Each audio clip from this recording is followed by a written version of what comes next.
धन्यवाद सभापति महोदय।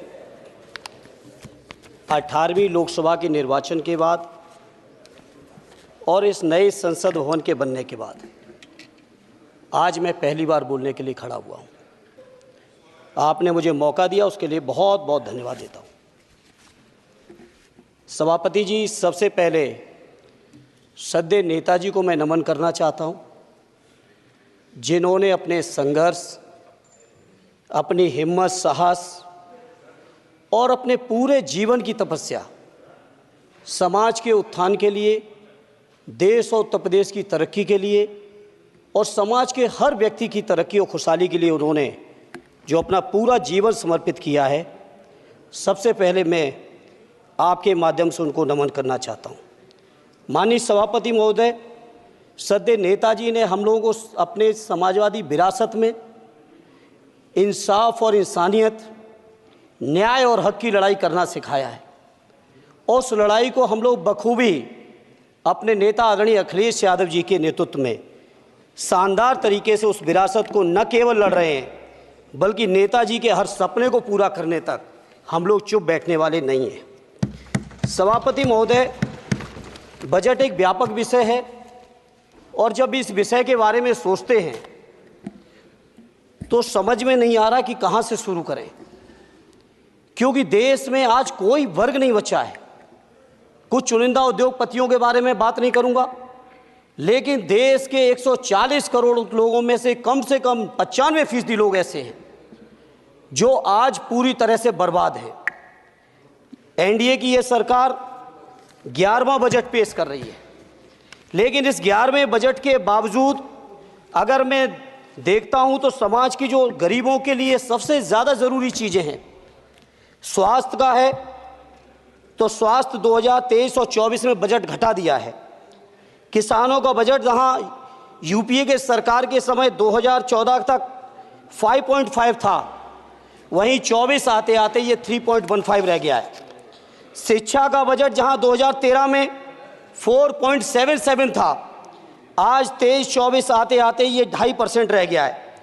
इसी तरह से जितनी भी ज़रूरी चीज़ें हैं, सभापति महोदय, मुझे कहने में कोई संकोच नहीं, ये जो बीजेपी की एनडीए की सरकार है, ये सरकार पूरी तरह से गरीब विरोधी, किसान विरोधी, नौजवान विरोधी, बुनकर विरोधी, छात्र विरोधी, दलित विरोधी, पिछड़ा विरोधी, मजदूर विरोधी, जितनी भी अगर उपाधियां दी जाएंगी सभापति महोदय वो कम हैं। और मैं कोई राजनीतिक भाषण नहीं दे रहा हूं, मैं उदाहरण सहित आपको जब नंबर आए तो बोल देना, और हमें पता है आपका नंबर भी नहीं आएगा आपकी पार्टी में, ये भी पता है हमें। सभापति महोदय, श्रद्धेय नेताजी ने हमेशा कहा है कि चुनाव में या जनता के बीच किया हुआ वादा अगर आप पूरा नहीं करते हैं तो वो भी एक सबसे बड़ा भ्रष्टाचार है, और उस भ्रष्टाचार में अगर किसी ने वर्ल्ड रिकॉर्ड बनाया है तो बीजेपी की और एनडीए की सरकार ने बनाया है। सभापति महोदय, 2014 के चुनाव के समय प्रधानमंत्री जी ने वादे किए कि 2 करोड़ रोजगार हर साल मिलेंगे। स्वामीनाथन जी, जिनको भारत रत्न दिया है सरकार को मैं धन्यवाद देता हूं, लेकिन वो धन्यवाद अधूरा है जब तक उनकी सिफारिशों को नहीं मानते हो। 2007-8 से लगातार मांग चल रही है देश में कि स्वामीनाथन जी की जो सिफारिश है किसानों को 1.5 गुना समर्थन मूल्य देने का, एमएसपी की गारंटी देने का, कानूनी हक और अधिकार देने का, उस गारंटी को आज तक नहीं माना, आज तक नहीं माना, आज तक नहीं माना। स्वामीनाथन जी को आज तक नहीं माना। अध्यक्ष जी, डिस्टर्ब ना करिए। सभापति महोदय, मेरा टाइम इसमें काउंट नहीं होगा। आप इधर, अरे यार, इसे जीता है तो ज्यादा ना बोलो, मालूम है कितने बड़े तीरंदाज हो। इधर चलो। स्वामीनाथन जी की आपने नहीं मानी, एमएसपी आपने लागू नहीं की। कितनी बढ़िया बातें कि खाद पे हम सब्सिडी बढ़ा रहे हैं, पहले 50 किलो को 45 किलो, फिर 45 किलो को 40 किलो, और मुझे लगता है कि एक तीसरा कार्यकाल पूरे होते होते केवल 10 ही किलो बचेगा खाद के कट्टे में, इससे ज़्यादा नहीं बचेगा। मंडी एक नहीं बनाई, आत्महत्या इतनी कर रहे हैं किसान, और किसान अगर अपनी एमएसपी की मांग करते हैं, हजारों किसान यहीं दिल्ली की सीमा पर मारे जाते हैं, और आप सोचते हो कि आपकी बात को कोई समझेगा नहीं। सभापति महोदय, नौजवानों को कितना गुमराह किया गया। नौजवानों से कह दिया गया हर साल 2 करोड़ रोजगार। मैं आज सवाल पूछता हूं अपने नौजवानों की ओर से, बताएं भारतीय जनता पार्टी के लोग, सरकार में बैठे लोग, 10 साल आपने राज कर लिया है, आखिर 20 करोड़ नौजवानों को रोजगार कहां है? अरे छोड़िए यार, अबे कोई नोटिस नहीं लेता तुम्हें, छोड़ो कोई नोटिस नहीं लेगा तुम्हें। 20 करोड़ नौजवान के रोजगार का हिसाब कहां है? आज 11वें बजट में जब याद आई तो वो भी ट्रेनिंग की बात करते हो। मैं कहना चाहता हूं IIM, IIT के नौजवानों को रोजगार नहीं दे पा रहे हो। आप सोच रहे हो इंटर्नशिप के इस छोटे से शगुफे से नौजवान खुश होंगे? देश के नौजवान खुश होने वाले नहीं है। सभापति महोदय, शिक्षा के मसले पर लगातार बजट घटाया जा रहा है, लगातार सरकारी शिक्षा कम की जा रही है, और ये बीजेपी की सरकार की लगातार प्रयास है कि नौजवान शिक्षित होंगे तो सवाल पूछेंगे। देश की JNU से लेके BHU से लेके MU से लेके जितने बड़े संस्थान हैं, सारे संस्थानों को बर्बाद कर दिया है। एक भी दलित, एक भी पिछड़े, कहीं आपका वाइस चांसलर नहीं है। लगातार जितने भी आपके professor, associate professor, assistant professor की नियुक्तियों में RSS का जब तक कोई फंडामेंटल कोर्स नहीं करेगा, बेसिक कोर्स, तब तक उसकी नियुक्ति नहीं होगी। आप क्या सोच रहे हो देश नहीं देख रहा है नौजवान? UGC का बजट लगातार कम किया जा रहा है। मेरा खुला आरोप है इस सरकार पर कि ये सरकार शिक्षा को प्राइवेट करके, शिक्षा को मुट्ठी भर उद्योगपतियों के हाथों में देके, शिक्षा को चुनिंदा लोगों के हाथ में देके, देश के 140 करोड़, जिसमें मैं समझता हूं 90% लोग गरीब हैं, उन गरीबों के हाथों से शिक्षा को छीनने का ये जो आपकी सरकार षड्यंत्र कर रही है, इसके लिए हम लोग इस मौके पे विरोध करते हैं। लगातार फीस बढ़ा रहे हैं, शिक्षकों की कमी है, रोजगार आप दे नहीं पा रहे हो, सामाजिक असमानता। सभापति महोदय, 2014 में जिस समय सरकार बनी थी NDA की, उस समय देश की जितने भी जो आर्थिक चीजें थी, जो वेल्थ थी, उसमें पिछड़ों की हैसियत 17% थी, 17%, और आज 10 साल की NDA की सरकार के बाद पिछड़ों की आर्थिक हैसियत हो गई है केवल 9%। मैं कहना चाहता हूं चुनौती के साथ, वित्त मंत्री अपने जवाब में बता दें, अनुसूचित जनजाति का एक भी व्यक्ति देश में अरबपति हो तो बता दो, एक भी अरबपति हो तो बता दो, एक भी दलित को अरबपति आपने बना दिया हो तो बता दो, एक भी पिछड़े को बना दिया हो तो बता दो। आप जवाब में दे देना, आप डेटा दे देना, आप डेटा दे देना, हमारी दबाव नहीं रुकेगी। सभापति महोदय, जब बीजेपी की सरकार, जब बीजेपी के लोग विपक्ष में रहे तो OPS की बातें किए। 10 साल से आप सत्ता चला रहे हो, 11वां बजट पेश कर रहे हो, पूरा देश आज OPS के लिए, सरकारी कर्मचारी परेशान है, कहीं OPS की चर्चा नहीं है, पुरानी पेंशन की कोई चर्चा नहीं है। सभापति महोदय, पुरानी पेंशन तो पुरानी पेंशन, हम मांग करते हैं, बहुत बड़े राष्ट्रभक्त आप बनते हो, मैं मांग करता हूं देश के पैरामिलिट्री फोर्सेस को आप पुरानी पेंशन दीजिए। मैं मांग करता हूं, आप राष्ट्रभक्त हैं ना, सीमा पे जो सुरक्षा कर रहे हैं, जो शहादत झेल रहे हैं, मेरी मांग है कि आप उनकी OPS दीजिए। वो आप OPS नहीं दे पाओगे। इसी तरह से सभापति महोदय, देश के अंदर बहुत से ऐसे संविदा कर्मचारी, एक से एक बढ़िया फार्मूला, अब कानूनन मंडल आयोग लागू हो गया तो कैसे पिछड़े और दलितों को रोकें? तो संविदा कर्मी की प्राइवेट कंपनी, प्राइवेट आपने आउटसोर्सिंग कर दी। आउटसोर्सिंग के कारण से देश के सारे दलित, सारे पिछड़े, सारे आदिवासी आपकी सेवाओं से बाहर हो गए, उनके पास कोई कानूनी हक नहीं। तो ये जो आरक्षण को खत्म करने के तरह तरह के जो आप लोग षड्यंत्र अपना रहे हो, इस षड्यंत्रों को देश का जनमानस पूरी तरह से जान भी चुका है, पहचान भी चुका है, और इसीलिए उत्तर प्रदेश से तो आपको कर ही दिया है बाहर, देश से भी बाहर जल्दी करेंगे, और हमारे साथी मिलकर दूसरे प्रांतों से भी बाहर करेंगे।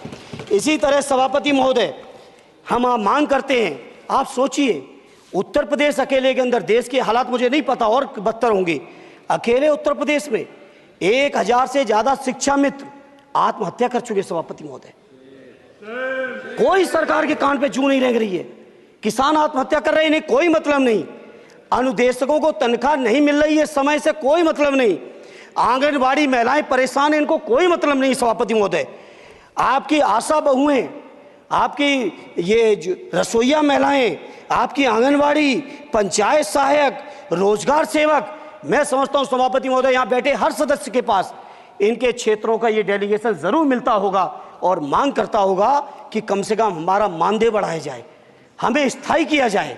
सभापति महोदय, इसके लिए सभापति महोदय मेरी पार्टी के किसी भी मेंबर से हम नंबर कम कर लेंगे, टाइम, मेरा टाइम बढ़ा दीजिए, बढ़ा दीजिए, कोई भी मेंबर हमारे लिए दे देंगे टाइम, हम लोग। इसलिए सभापति महोदय, इन सभी समस्याओं के इसलिए मैं आपसे कहना चाहता हूं कि इनका समाधान करिए, और नहीं समाधान करेंगे तो अभी तो बैसाखी पे बन गए, बिहार और आंध्रा को पैकेज देखे फिर देश में कितने राज्यों को पैकेज दे पाओगे। अरे वित्त मंत्री जी, उत्तर प्रदेश से आते हो, इतना भी हक नहीं कि पूरे बजट भाषण में एक बार उत्तर प्रदेश का नाम आ जाता। इतना अयोध्या से नफरत हो गई, अयोध्या से अवधेश जी क्या जीत गए, आप लोगों को इतनी नफरत हो गई कि एक भी उत्तर प्रदेश का एक बार भी नाम नहीं आया सभापति महोदय। इसे मैं आज इस मौके पर सभापति महोदय देश के गरीबों, किसानों, नौजवानों, व्यापारियों, बुनकरों सभी की ओर से कहना चाहता हूं, ये बजट देश विरोधी बजट है। कुछ समस्याओं के लिए सभापति महोदय संवेदनशीलता के साथ मैं कहूंगा सरकार को विचार करना चाहिए। श्रद्धेय नेताजी जब रक्षा मंत्री थे, उन्होंने व्यवस्था दी थी कि देश के अंदर जो भी सैनिक शहीद हुए हैं उनको ससम्मान उनके घरों पे जाके राष्ट्रीय सम्मान के साथ उनकी अंत्येष्टि हो। मैं उन्हीं की परंपरा को आगे बढ़ाते हुए एक और मांग करता हूं सभापति महोदय कि जो हमारे शहीद जिनकी अंत्येष्टि स्थल जहां कहीं भी बना हो, जिस भी परंपरा से बना हो, अरे आपको कुछ नहीं पता है, अरे यही तुम्हारे सैनिकों के लिए यही तुम्हारा भाव है। सभापति महोदय, आप बोले सर। सभापति महोदय, मेरा अनुरोध है अग्निवीर की योजना खत्म की जाए।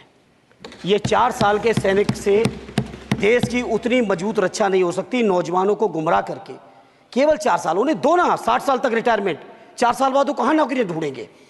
इसे मेरी मांग है अग्निवीर की योजना खत्म की जाए। साथ ही साथ मेरी एक मांग और है कि जो शहीदों की शहादत स्थल है उसको शहीद स्थल के तौर पर डेवलप करने के लिए केंद्र सरकार को अतिरिक्त बजट देना चाहिए। मैं नहीं समझता हूं इसमें किसी को कोई दिक्कत होनी चाहिए।